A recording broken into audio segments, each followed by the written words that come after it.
Kita dulu masih ingat ya tahun 70-an ada gerakan yang dilarang negara nih, namanya COG, Children of God. Children of God. Nah, itu ada gerejanya dulu.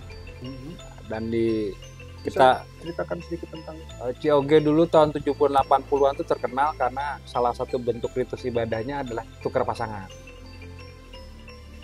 Oke. Nah, di film Da Vinci Code itu juga ada kayak gitu. Bahwa ritus pagan itu salah satunya adalah hubungan seksual dengan topeng. Ritualnya ya. Nah, itu fondasi dasarnya adalah salah satunya itu pemahaman free will. Pada orbit elektron itu berlaku hukum oktet nih. Gimana? Bahwa elektron di lapis ke-8 akan jadi lapis ke-1 lagi. Jadi di alam semesta ini ada aturan main yang tidak bisa dilewati. Ada barrier, ada bidang batas yang nggak bisa dilewati. Yang nggak bisa kita tampilkan begitu saja. Contoh, air mendidih 100 derajat, nggak ada air mendidih 300 derajat. Jadi apa dia? Disebut air kagak bisa, disebut uap juga kagak. Ya air 100. Tapi batasan atau parameter ukuran itu kan kita Kalau fisika kan pasti. Ukuran itu pasti.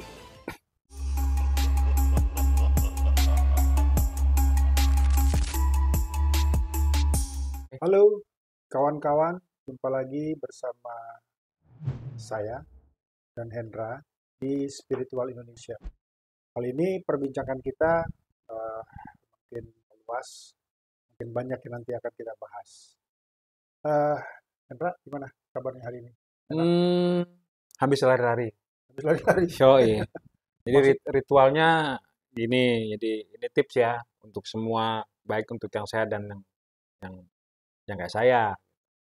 Jadi salah satu tip and trick itu adalah setelah makan siangnya ditarik sedikit, setengah jam habis makan, sempatin jalan kaki setengah jam. Nah, kalau orang makannya nasi, saya makannya lari. Oh Nah, gitu. dengan lari, Supaya, kita bisa hari ini bisa ngobrol nih, Di. oh, Itu karena gue tadi lari, oh, gitu. Jadi energinya gue pindah, kalau ibarat pesawat terbang, gue berubah energi dari berbasis glukosa, gue berbasis lemak sekarang. Yang gue bakar lemak. Nah, gitu. Oke. Oleh karena itu, bergerak itu menghasilkan energi. Gitu. Iya, jadi bergerak menghasilkan rezeki. Rezeki. Jadi Diam, mager, nah, nggak ada rezeki. ada rezeki. Makanya kita sedang bergerak ini sekarang ini. Harus dibantu sama kawan-kawan nih gerakan kita nih, gerakan gerilya kita nih.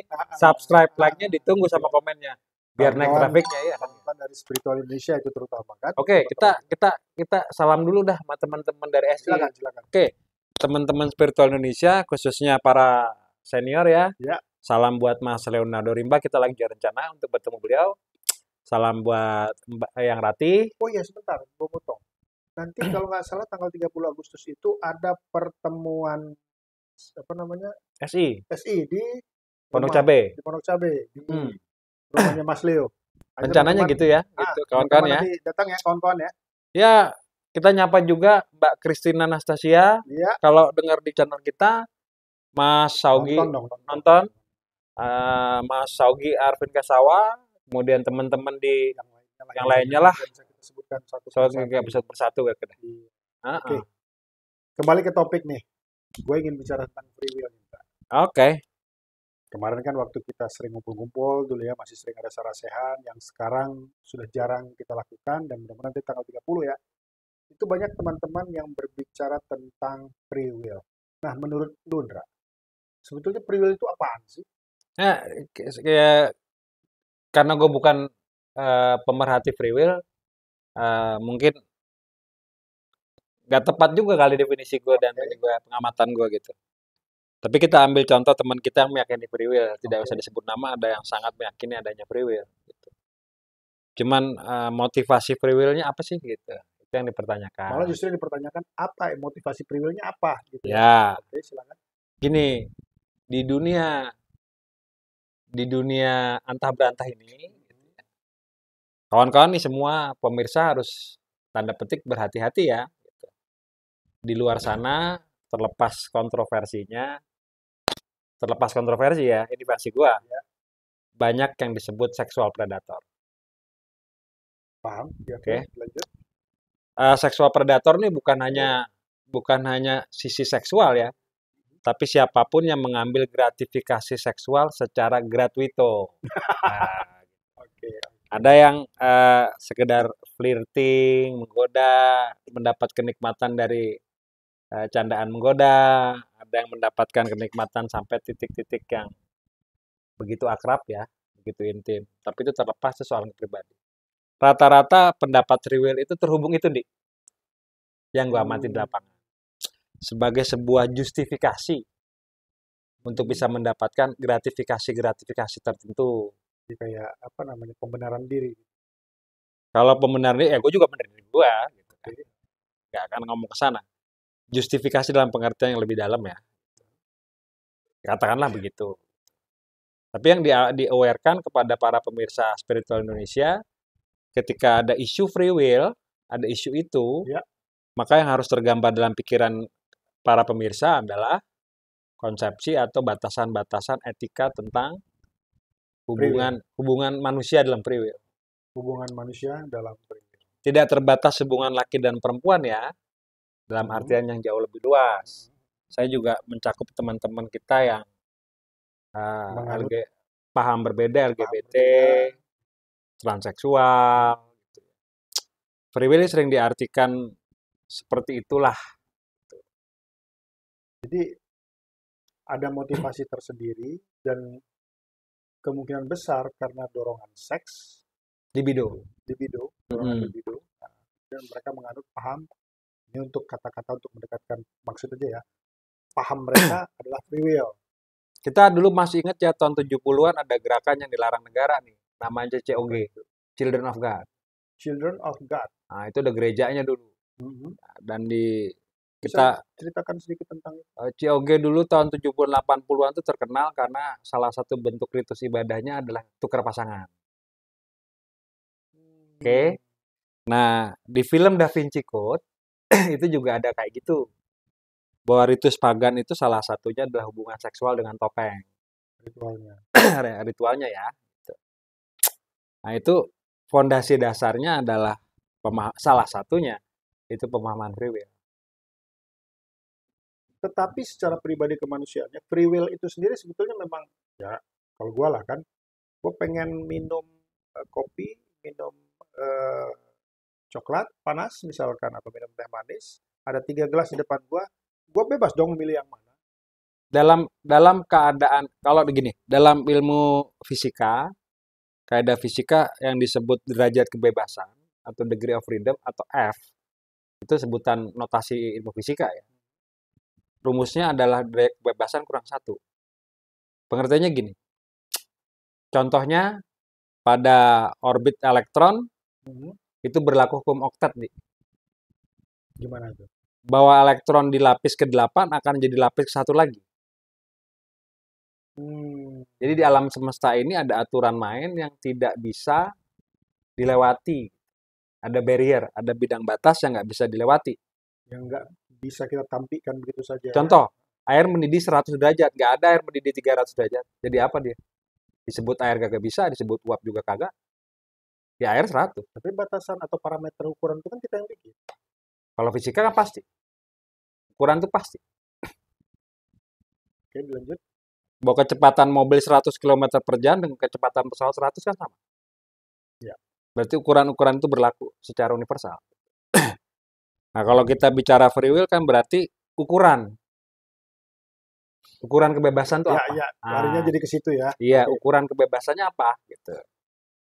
Kalau demokrasi bukan berarti demokrasi itu anarki gitu kan. Bersuara boleh. Cuman bukan ngamuk kan. Free will itu kalau bahasa Jawanya 3N. Ngalih, ngalah, ngamuk. Ngamuk itu free will. Ngalih dan ngalah nggak free will. Di menghadapi masalah pertama kali kita ngalah toh. Untuk mengevaluasi situasi. Ngalih, kemudian kita berusaha untuk asertif, untuk menerima pendapat orang lain, kita ngalah. Tapi begitu derajat kebebasan dilampaui, kita ngamuk. Ngamuk itu free will. Ngamuk itu free will. Tapi Ya. mengalah tadi menurut lu bukan free will. Tidak bisa free will. Kan kita memilih untuk mengalah. Dan kita bisa memilih untuk marah. Pilihan itu kan tidak ada free will. Ya, artinya bahwa kan kalau memang lu bilang tadi mengalah itu adalah bukan free will, sementara ngamuk itu free will, itu kan pilihan juga. Berarti tidak free will juga dong. Intinya memang semua nggak ada free will. Oke. Gitu. Jadi seperti yang gua buat analogikan kayak tadi ya, ada 3 gelas depan gua tuh yang isinya berbeda-beda, tetap gua hanya boleh mengambil gelas yang memang disajikan buat gua. Gua nggak boleh ngambil gelas lu. Kan Ya gitu sama kan? kayak pilpres kan. Nah, 3 pilpres hanya 1 kan. Kalau milih 2 pilpres batal dong. batal. Iya dong. Oke. Berarti tidak ada free will dalam urusan pilpres misalnya. Kacamata lo sama kacamata gue beda, nggak free will. Gue nggak bisa pakai kacamata lo. Tapi lu bisa memilih model kacamata yang berbeda. Iya, tapi harus sama. Ya, tapi dengan ketebalan yang sama kan gitu. Dengan Jadi tipologi yang sama. di satu sisi menurut gua, jadi kesimpulan gua nih, free will itu adalah bisa jadi ada, atau dalam kondisi tertentu kita bisa menggunakan free will, tapi justru free will itu sendiri adalah tidak free will. Lebih tepatnya segala satu ada konsekuensinya kan. Ya. Kebetulan barusan dapat WA dari grup PA. Uh-huh. Jadi cerita agak ngawur gitu. Di Coba. grup ini kita ngomong agak Ya, nyerempet. nggak apa-apa lah. Di grup diabetes ada kawan ngadu bahwa dia baru makan gado-gado, nggak tahan makan kerupuk. Makanlah dia kerupuk. Nggak makan nasi sih. Kita diabetes sih tahu kalau kerupuk itu jebakan Batman. Gue cuman bilang, kalau udah ketelan gimana? Belum ukur. Barangnya udah ketelan. Ya relax lah. Nothing we can do. It's done. Everything is done. Yang paranoid, ceklek ukur. Gue bilang, ya udah ketelan mau dia ukur gimana? Nah, dia makan itu free will kan? Tapi ketika dia mendapatkan konsekuensi dari apa yang dia makan tadi, that's it. Itulah free will. That's it, free will. ini hanya sampai sebatas itu. Jadi artinya tidak ada free will dong. Ada konsekuensinya dong. Kalau free will nyata, gue ke warung ambil aja gudang garam kan free will. Kan enggak, everything has a price. Ya, kalau lu ambil begitu kan konsekuensinya juga bikin orang sekampung. Ya, itu konsekuensinya. Itu konsekuensinya. Betul. Jadi gue tidak sepakat dengan free will karena itu menghilangkan konsekuensi. Termasuklah dengan pemilihan presiden tadi kan. Pilpres, orang diabetes makan sembarangan, kemudian bahasanya celup-celup gratis. Jadi kesimpulan lu, jadi free will itu tidak ada. Hanya ada konsekuensinya. Dan free will itu juga ada motivasi. Jadi berarti tidak free will dong. Karena ada motivasi. Oh pasti. Dia melakukan free will itu karena dia punya motivasi. Tujuan. Betul. Berarti tidak free will. Driven, bahasanya driven will. Gitu. Oke. Jadi will itu kan kehendak. Kehendak bebas. Yang free will itu asal katanya sebetulnya dari Friedrich Nietzsche. Friedrich Nietzsche bilang bahwa kehidupan itu ujungnya der Wille zur Macht. Artinya? Mau lo apa sih? Sebener-benernya mau lo apa? Ternyata menurut Nietzsche, yang puncaknya adalah gue pengen berkuasa. Tidak ada kenikmatan lain kecuali kekuasaan. Berkuasa atas diri, berkuasa atas orang lain. Itulah free will. Der Wille zur Macht. Tapi untuk dalam kaidah Nietzsche, free will itu sebelum free will ada syarat-syaratnya menurut Nietzsche. Ada 5 prinsip. Pertama itu, sebelum free will itu ada namanya Überwindung Umwerten aller Welt. Sebetulnya apa sih kekayaan batin kita? Yang memperkaya batin kita apa sih? Dikaji dulu tuh sebelum menghasilkan free will. Kedua itu Lebensbejahung. Seberapa banyak kita mencintai kematian? Kehidupan. Bejahung itu masa muda. Ketiga itu Überwindung dari Nihilisimus. Apa yang bisa kita nihilkan dari motivasi kita? Bisa nihil apa sih? Kalau istilah lo yang membuat lo suwung sama sekali tanpa motivasi itu apa sih? Nah itu bisa muncul free will yang real dan original. Tanpa ada suwung, ada motivasi dong. Jadi untuk menampilkan situasi tanpa motivasi, ya nggak bisa nggak kalau nggak suwung. Untuk menggapai suwung memang harus ada motivasi. Kan begitu? Tapi kan setelah suung hilang Setelah dia. suung kan motivasi itu jadi tidak penting gitu Ya maksudnya. nggak ada yang penting Nggak kan. ada yang penting. Betul. Itulah free will. Oke.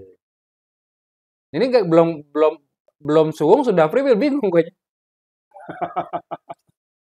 Ini kamus baca kamus terbalik atau halaman ngacak gitu kan. Ya nggak salah juga baca halaman ngacak, ujungnya juga akan teratur gitu. Ini kembali ini agak melebar. Mungkin kita singkirkan dulu free will karena kesimpulan yang dimaksudkan oleh itu sudah Dapat lah. didapatkan. Ini agak berbeda ya dari pertanyaan awal tentang free will. Tentang alien, bahwa ada teman-teman kita juga di luar sana yang mempercayai bahwa kita adalah merupakan alien yang yang disusupkan ke bumi atau dengan dengan kepercayaan yang lainnya tentang alien itu. Menurut lu, apakah emang kita ini alien? Itu alien tuh orang Jawa. Orang Jawa bilang yang asik tuh seng lian. Oh, jadi Jawa Cina itu mungkin. Sing lian itu jadi di dalam budaya Jawa manusia hidup nggak sendiri deh. Ono liane. Ada yang lain. Betul. Nah yang lain ini alien. Dalam pengertian yang lebih lebar, virus alien. Ada beberapa virus yang memang asalnya bukan dari bumi. Ada beberapa bakteri, ada yang aneh. Jadi jangan anggap alien itu bentuknya manusia doang gitu. Tapi kan ada wadah sebagai transportasi dari dunia di luar bumi sampai ke bumi itu kan berarti kan ada yang pertanyaan kan gitu. Jadi ada yang membawa. Gini, alien yang dimaksud oleh teman-teman itu alien yang antroposentrik. Alien yang digambarkan seperti manusia.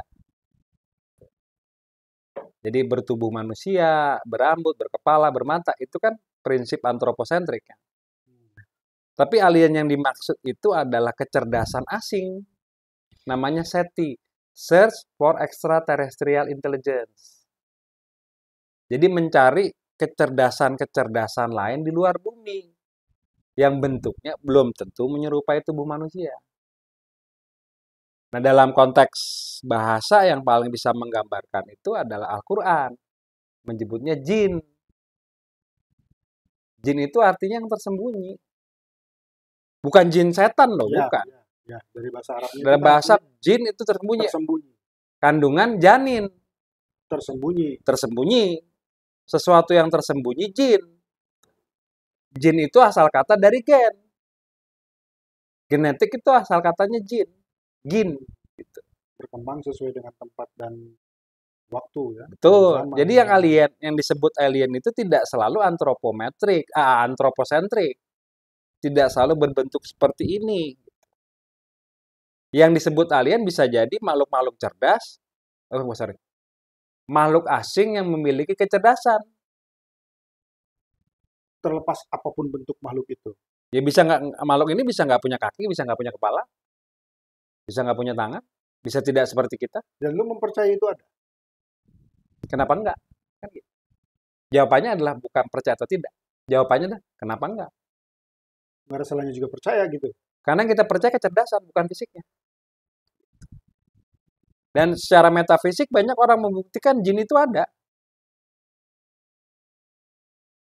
Bagaimana dengan kepercayaan orang tentang makhluk yang barusan lu bilang tentang makhluk alien yang menyerupai manusia seperti Anunnaki, bla bla bla bla, Draconian, bla bla bla dan segala macamnya itu. Apakah itu makhluk imajiner yang dibuat oleh pikiran manusia atau memang dulu begitu? Gini deh, ada satu teks ya. Gue lupa pengarangnya siapa. Itu tentang buku tentang Ra. The Book of Ra. Menyatakan bahwa manusia ini diturunkan dari kecerdasan Ra. Ra itu dianggap makhluk asing lah ya, gitu. Difilmkan di Hollywood Stargate, Prometheus, Star Trek. Star Trek nggak ada manusia bumi. Oke. Ini manusia asing kan, Prometheus yang paling utama. Gitu kan. Bahwa kita hasil percobaan genetika dari makhluk-makhluk alien. Itu juga pernah gue dengar itu. Nah, itu kan yang dipercaya kayak gitu. Bahwa kita adalah produk bahasanya adalah Tuhan kontemporer. Pada satu titik Tuhan itu nggak populer. Dan untuk menggantikan posisi Tuhan, dipakailah kata alien. Agar Tuhan itu lebih lunak, lebih soft gitu, dimengertinya. Berarti kembali kepada apa yang sering gue bicarakan, yang sering gue canangkan kan, bahwa pikiran butuh bentuk. Ya. Jadi pikiran diberikan bentuk alien, Tuhan dan segala macamnya agar dia bisa mengerti. Betul. Agar bisa dibaca dan kemudian bisa direspon. Ya. Kan tanpa bentuk pikiran tidak mampu membaca dan merespon kan gitu kan? Betul. Dalam ilmu semiotik kan begitu, segitiga Peirce gitu kan. Semua simbol butuh reference. Reference itu adalah bentuk. Yang kita kenali bentuk kayak kita. Tapi pengalaman mistis gua gitu. Gua ketemu yang namanya, sorry ini ngawur. Ketemu jin. Itu ada jin yang nggak punya tangan. Gedek. Dan bisa jadi itu memang alien. Menurut gue itu alien. Menurut lu itu alien. Kayak misalkan, ya kalau lihat pastur tanpa kepala, kenapa takut? Anggap aja alien. Ketemu kuntilanak ya alien. Ketemu gundurwo ya alien. Ya hubungan dengan spiritual? Itulah dia ketemu Tuhan juga alien kan. Dalam pengertian itu ya. Ya, dalam pengertian itu Tuhan juga alien. Iya. Sing lian yang orang Jawa yang paling pintar. Uripiku memperhatikan, ngeregati sing lian. Sehingga kalau panen kasih sesaji. Ada benda asing nih yang hidup bareng kita yang kita nggak tahu nih, yang nggak kelihatan. Makhluk asing yang nggak kelihatan. Punya kecerdasan juga. Ya, dan nggak kelihatan. Kelihatan. Yang hidup bareng kita nggak ada salahnya berterima kasih. Betul. Terlepas apakah itu Tuhan, terlepas apakah itu jin, apapun itu alien. Jadi teman-teman gak usah takut ketemu kuntilanak. Anggap aja lagi nonton E.T. Kalau dalam bahasa teman-teman gua, kalau memang ada kuntilanak, kenapa nggak nanya nomor buntut? Iya. Kenapa nggak ketemu gacor gitu? Oke, teman-teman. Pertanyaan-pertanyaan nanti akan kita geser ke segmen berikutnya. Kita ketemu di segmen berikutnya dengan pertanyaan-pertanyaan yang lainnya nanti ya. Kita sudahi dulu. Oke. Ya. Teman-teman di Spiritual Indonesia terutama ya, kita mohon bantuannya untuk kayaknya mengharapkan mohon bantuan, tapi nggak masalah lah. Karena itu teman-teman kita juga di Spiritual Indonesia. Ya, betul. Ya, saya kira itu memang harus ya untuk subscribe, like, and comment, dan kemudian share ke teman-teman Spiritual Indonesia lainnya. Oke, itu juga bantu kita untuk lebih maju lagi. Lebih maju lagi dan tetap melakukan konten-konten kayak begini. Secara berkelanjutan. Dan nanti mungkin juga teman-teman yang lain kita undang ke sini untuk duduk bersama kita ngobrol tentang apa saja. Siap-siap diundang ya. Nah, siap-siap diundang ya. Oke, terima kasih. Salam sehat Spiritual Indonesia.